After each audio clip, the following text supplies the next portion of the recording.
Assalamualaikum warahmatullahi wabarakatuh. Apa khabar semua? Semoga semuanya berada dalam keadaan sihat dan sejahtera. Baiklah, pada hari ini kita akan belajar satu bidang akidah tahun 6 yang bertajuk Jauhi Syirik.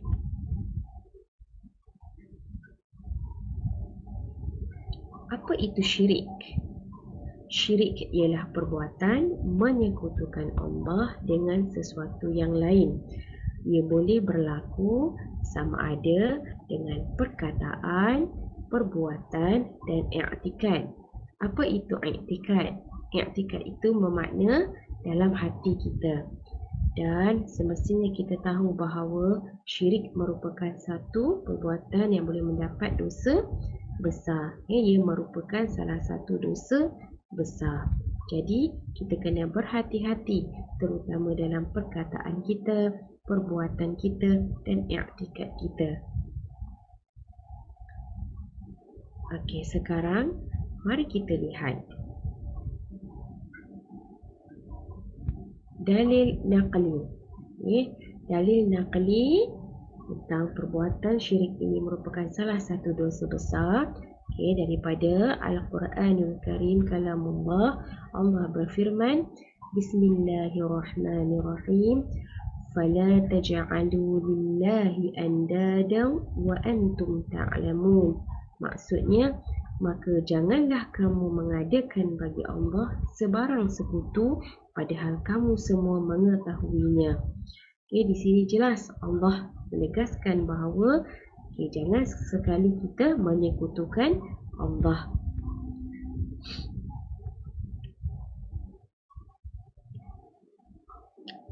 Baiklah, sekarang cuba lihat gambar apakah ini? Ini merupakan gambar azimat ataupun tangkal. Apa itu azimat ataupun tangkal? Ada yang tidak tahu. Azimat ataupun tangkal hanyalah kertas, kain ataupun bahan yang lain yang mempunyai tulisan yang tertentu. Orang yang memakai percaya bahawa benda ini mempunyai sakti, dapat memberikan manfaat kepada diri sendiri dan memudaratkan orang lain. Pada orang-orang dulu, zaman dulu-dulu, mereka memang amat mempercayai kepada azimat dan tangkal ni. Mereka percaya bahawa azimat dengan tangkal ni boleh menyembuhkan penyakit, boleh mendapatkan sesuatu. Berhati-hati kerana azimat dan tangkal ini boleh menyebabkan akidah kita rosak.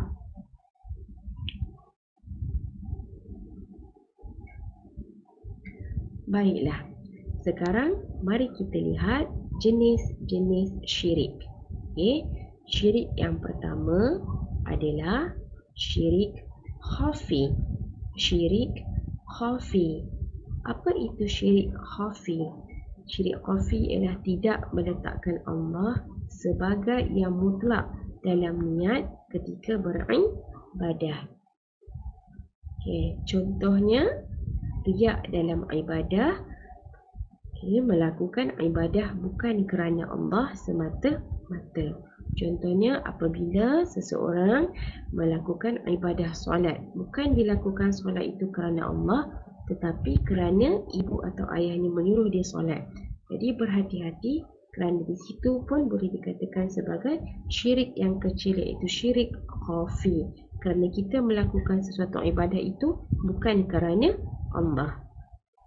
Dan satu lagi syirik yang paling jelas sekali, yang paling kita nampak adalah syirik jali. Apa itu syirik jali?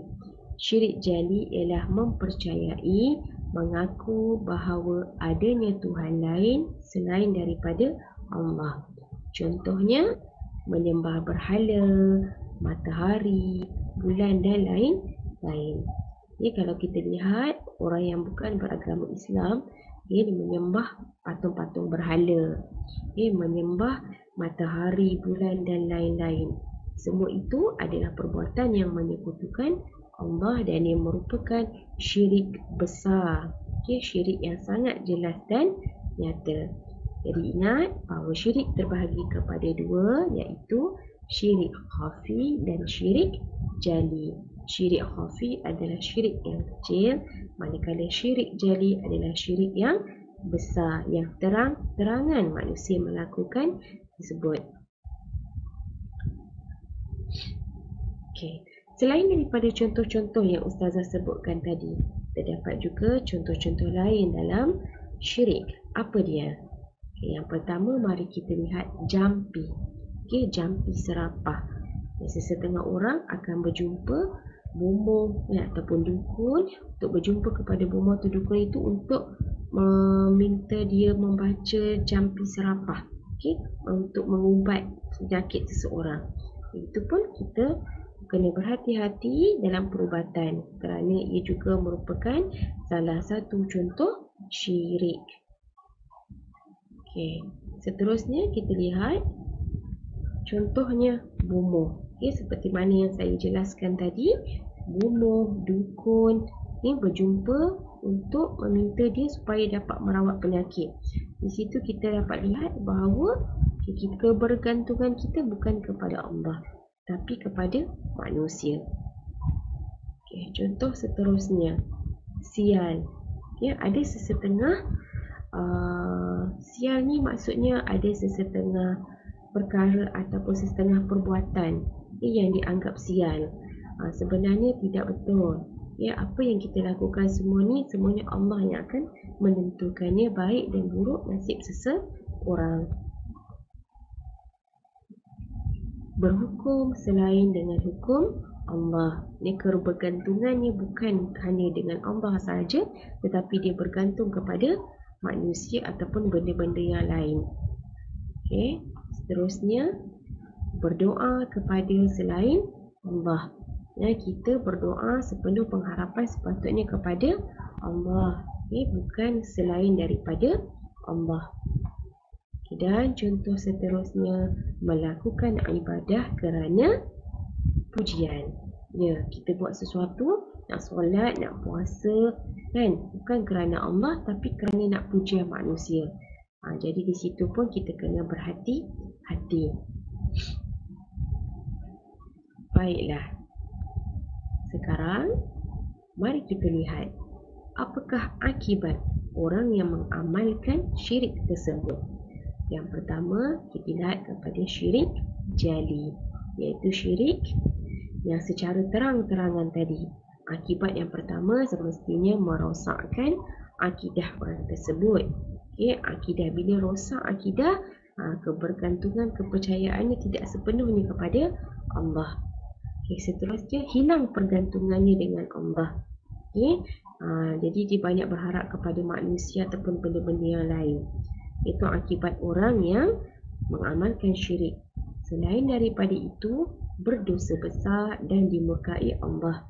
Ini kita dah tahu situ bahawa syirik merupakan satu perbuatan dosa besar dan sangat dimurkai oleh Allah. Dan orang yang mengamalkan syirik jali juga yang akan kekal di dalam api neraka. Mari kita lihat akibat orang yang mengamalkan syirik khafi. Orang yang mengamalkan syirik khafi, yang pertama, menghapuskan pahala amalan. Sayang kat situ. Kita dah dapat pahala, tapi sebabkan niat kita berlainan, maka terhapusnya pahala tersebut. Sukar menerima pandangan orang lain. Ya, orang yang begini, kebiasaannya hati dia menjadi gelap, jadi payah untuk menerima sebarang teguran, untuk berubah menjadi lebih baik. Seterusnya, menimbulkan permusuhan. Betul. Bila hati kita keras, kita sentiasa percaya yang kita sahaja yang betul, maka di situ akan menimbulkan permusuhan dengan orang sekeliling kita dan dibenci juga oleh masyarakat. Dan seterusnya, orang yang mengamalkan syirik khafi ini sangat mudah berputus asa kerana kebergantungannya kepada manusia, tidak bergantung kepada Allah. Okey. Sekarang mari kita lihat cerita di dalam buku teks berkaitan tawaran kaum musyrikin Quraisy kepada Nabi Muhammad sallallahu alaihi wasallam. Okay, saya akan bacakan. Okay, dengar dan teliti. Pada suatu hari, Nabi Muhammad SAW didatangi sekumpulan musyrikin Quraisy yang meminta Nabi mensyirikkan Allah. Mereka meminta Nabi Muhammad SAW agar memeluk agama mereka dan menyembah berhala selama setahun, kemudian kembali memeluk agama Islam semula. Mereka juga berjanji akan memeluk agama Islam dan menyembah Allah selama setahun. Kemudian mereka akan kembali semula kepada agama nenek moyang mereka. Di situ ya perjanjian orang kafir Quraisy dengan Nabi Muhammad SAW. Kita lihat apa yang terjadi.